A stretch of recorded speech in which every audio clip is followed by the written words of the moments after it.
Yeah, you're live. Hi everyone. Yeah, am I audible?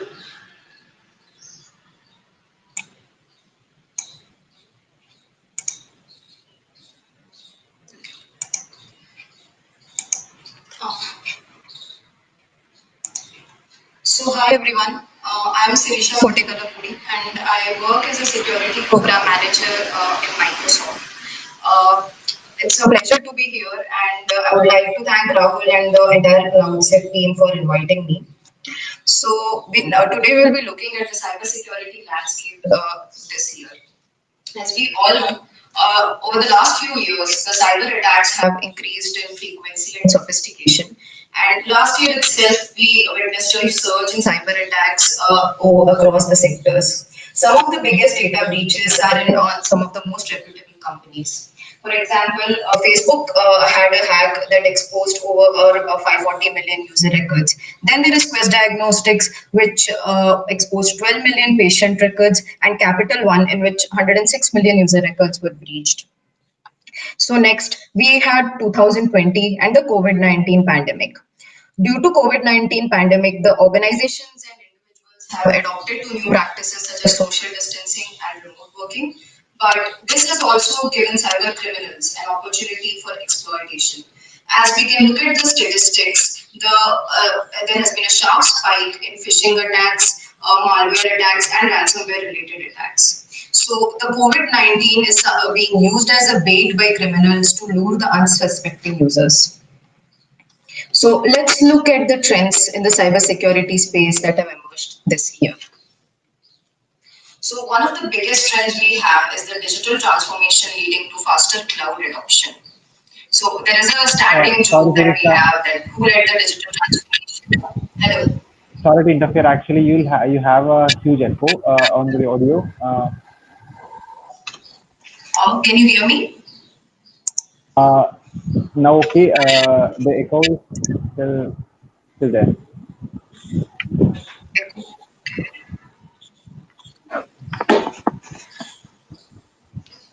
Is it okay now?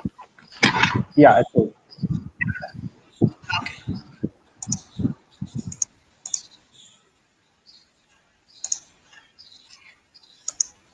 Yeah. So one of the things that we are looking into is the digital transformation that has led to the cloud adoption.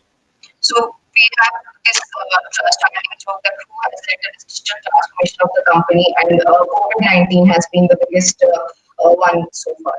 So when we are looking at the digital transformation, the digital transformation which would ideally take place over 2 years was undertaken in like 2 months. So this is due to the remote work culture that has come in picture, and this has led to the faster adoption of cloud technologies. Now, the cloud technologies are a perfect platform and enabler for digital transformation. The capacity is easy to adjust, and obviously, the organizations don't have to worry too much about the administration of underlying infrastructure. But due to the hurry for adoption, there is lack of proper controls in cloud.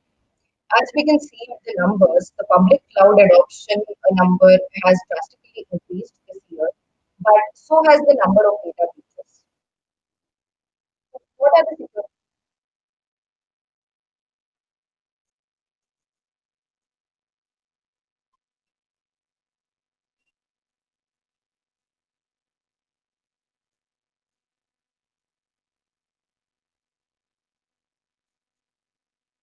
Cloud can go on? Hello, hello. Sorry, Sirisha. I think you dropped off again. Actually, the voice was going out of that.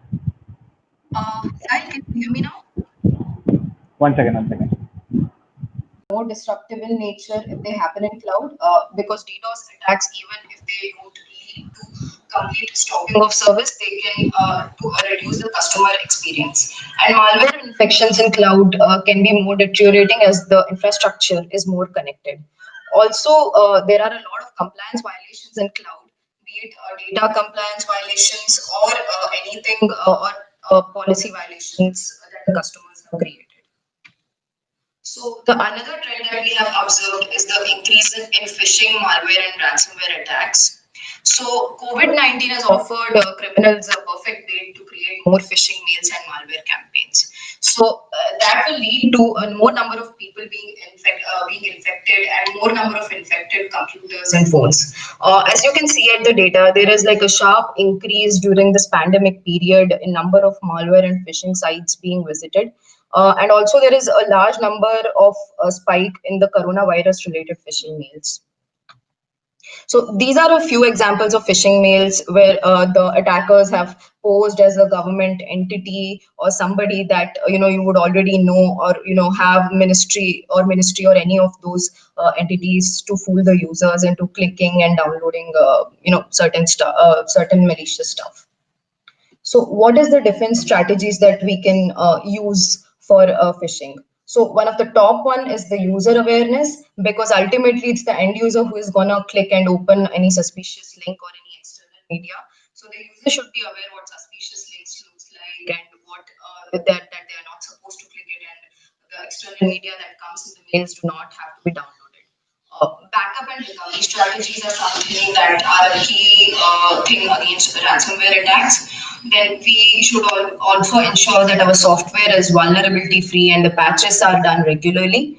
Also, for the administrative functions, we should always stick to using the privileged accounts and apply good access control mechanisms. We can also do the content and whitelist filtering of mails so that the irrelevant content does not appear in the user inbox. Also, we can configure our endpoints more securely to allow access only from the trusted sources. We can also use threat intelligence solutions so that we can detect the malware and phishing campaigns early on and take necessary steps to prevent them from spreading further. So the next thing that we will be looking at is increasing usage of mobile devices. So all the employees in companies nowadays access the corporate data from their smartphones, and people do download apps with no regard for security. And we all know about the Chinese developed app TikTok and the privacy concerns that are surrounding it. In 2014, in one of the researches conducted by Kaspersky, 3.5 million pieces of malware were discovered on more than 1 million user devices.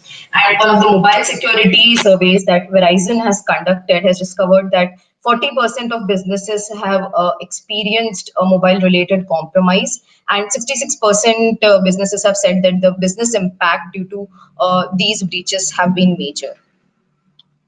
So what are the security risks that are associated with mobile devices? So one of the top ones is data leakage. So we all download free apps from Play Store, App Store, and other third-party app stores. So these free apps, although they work as they are intended, but they can also collect user data and track the users. Also, we all of us have a habit of connecting to free Wi-Fi, which is insecure by design, and network spoofing, in which an attacker can create a fake access point for the users to connect to. Phishing attacks are somewhat more intense on the mobile phones because users have a habit of monitoring the mails in the real time. We also have out-of-date devices, broken cryptography, and cryptojacking attacks. Cryptojacking attacks are attacks in which your mobile device can be used for mining the cryptocurrency. Also, there is a poor password hygiene. So what are the different strategies that we can employ from the corporate perspective as well as end user perspective? One of them would be a resilient authentication measures like multi-factor authentication. Then we can routinely update and back up our phones. Then we can block the suspicious apps and avoid using public Wi-Fi as much as possible.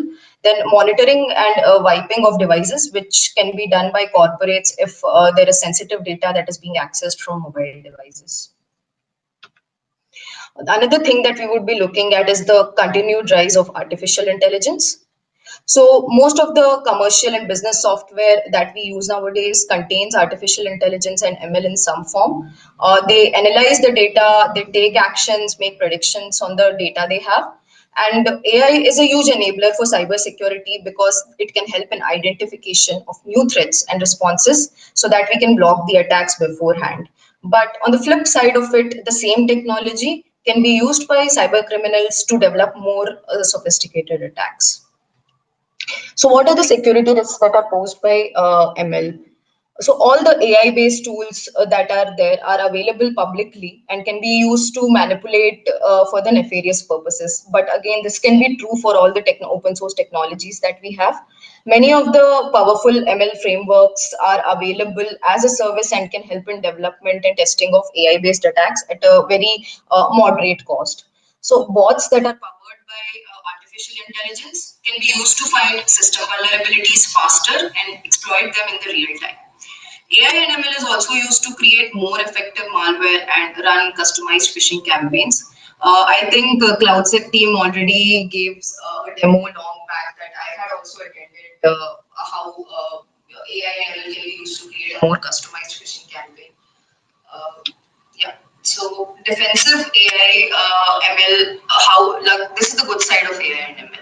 So it can be used to identify anomalies and suspicious patterns because machine learning can simultaneously analyze large data sets to do that, and it can also help in providing automatic updates to existing software based on the analysis.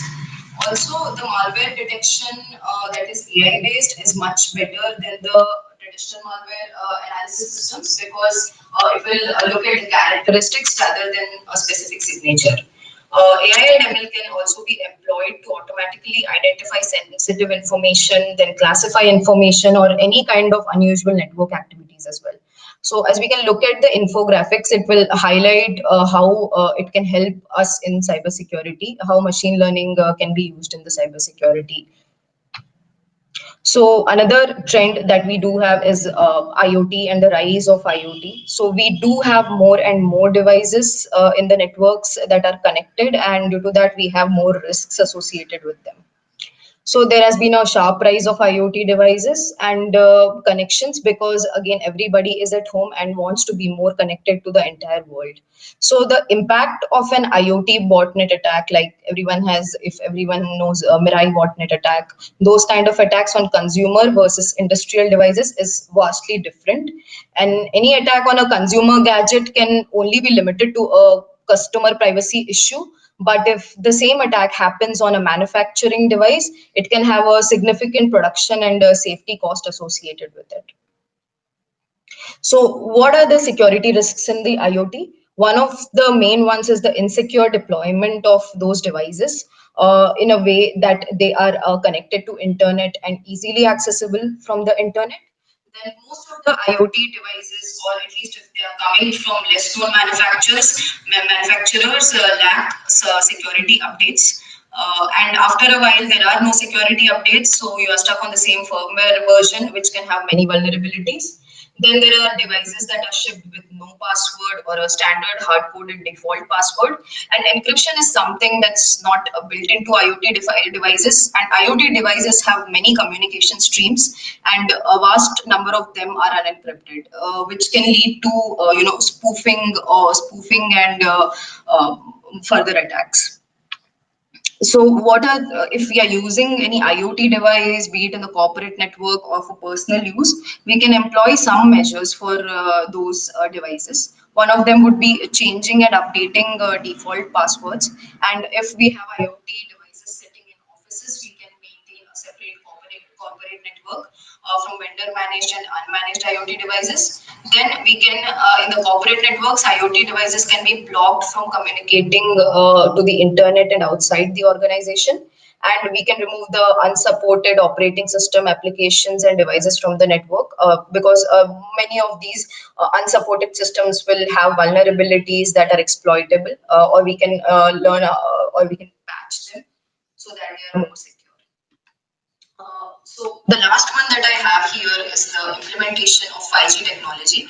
So everyone has been looking forward to implementation of this technology as it will give superior bandwidth to everyone who's using it, be it businesses or consumers. But it will also have lead to the explosion of data and number of connected devices. So 5G is expected to be as much as 100 times faster than the present systems and 25 times lower latency. And it can support more about 1 million devices in a square kilometer.